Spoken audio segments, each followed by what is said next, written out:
We've all heard the cliché, what doesn't kill you makes you stronger. But there is something. If you don't kill it immediately, it will kill you.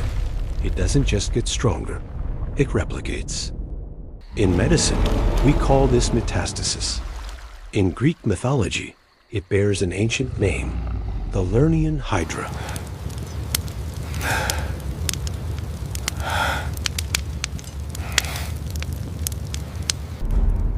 Today, forget the Disney version of Hercules. We are traveling back 3,000 years to witness the bloodiest surgery in history. A place where Hercules is not a warrior, but a reluctant surgeon. And the Hydra is not a dragon or a snake, but the embodiment of genetic error, Totipotent Stem Cells, and a twisted dream of immortality. Why did Hercules have to enter this living hell? And how did the ancient Greeks accurately describe the mechanism of cancer? Thousands of years before the microscope was invented? Fasten your seatbelts, because this story will change the way you look at your own body. To understand this battle, we must understand the pathogen. Hercules went to Lerna for atonement. In a fit of madness induced by Hera, he murdered his own family. The guilt tore him apart. To wash away this sin, he had to serve Eurystheus, a cowardly king who hid inside a bronze jar. Task 1. Kill the Nemean lion. Hercules succeeded. Task 2. Eurystheus wanted something harder. He wanted Hercules to face a death that could not be touched. Lerna was no ordinary swamp. The ancients believed it was an entrance to the underworld. The Hydra lived here, offspring of Typhon and Echidna, the parents of all monsters. Its breath was lethal. Its blood was a potent acid.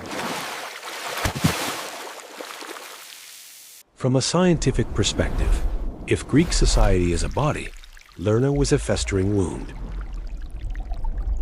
And the Hydra was the pathogen spreading toxins into the environment. Hercules was walking into a biohazard zone.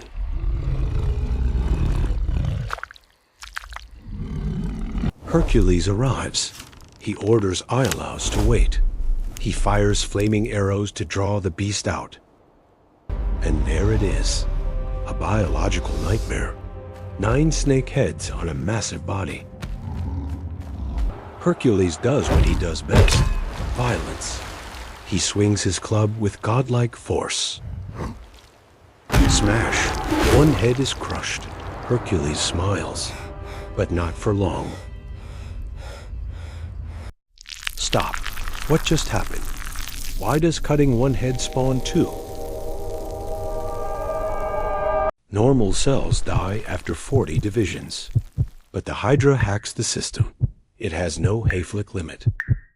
Its body activates a process called Morphallaxis, total tissue restructuring. The stem cells scream. Duplicate the genome, regrow it, and add an extra one for backup. This is the exact mechanism of the real-life planaria flatworm. Cut it, and it regrows.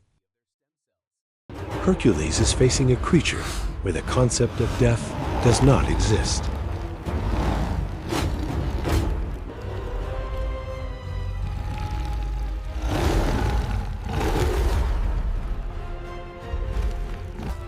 Hercules begins to panic. The more he slashes, the stronger it gets.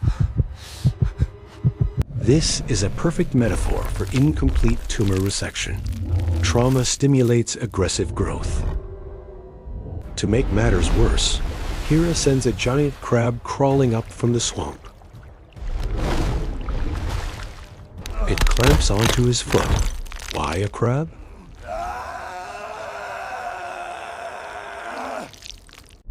In Greek, crab is karkinos, the root of the word cancer.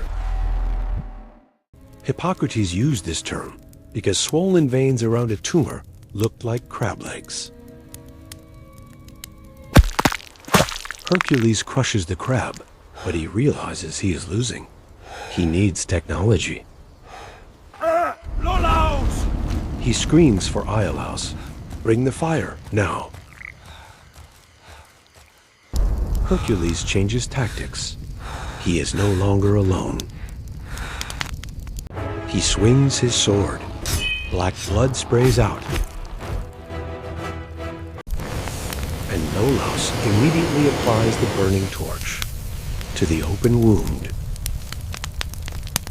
The smell of burning flesh fills the air. The vessels are sealed instantly. The fire destroyed the stem cells, blocking the regeneration signal. In medicine, we call this cauterization. They performed a localized radiation therapy to destroy the tumor's ability to divide. One by one, the heads fall, until only the immortal head remains.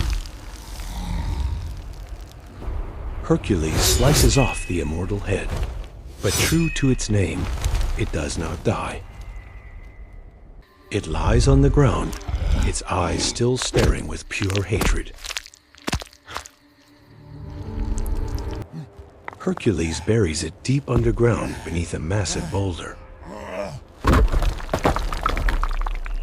It is still there, like cancer cells in dormancy, waiting to relapse.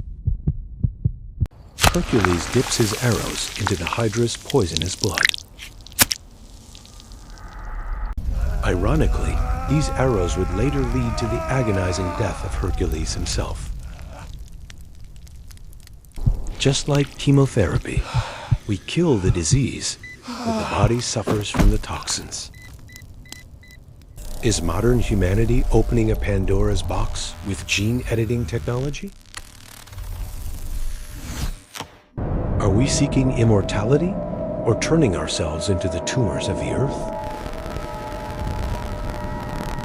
Leave your thoughts below. Are you Team Hercules or Team Hydra? Choose your side. This is a Kane Storyworks.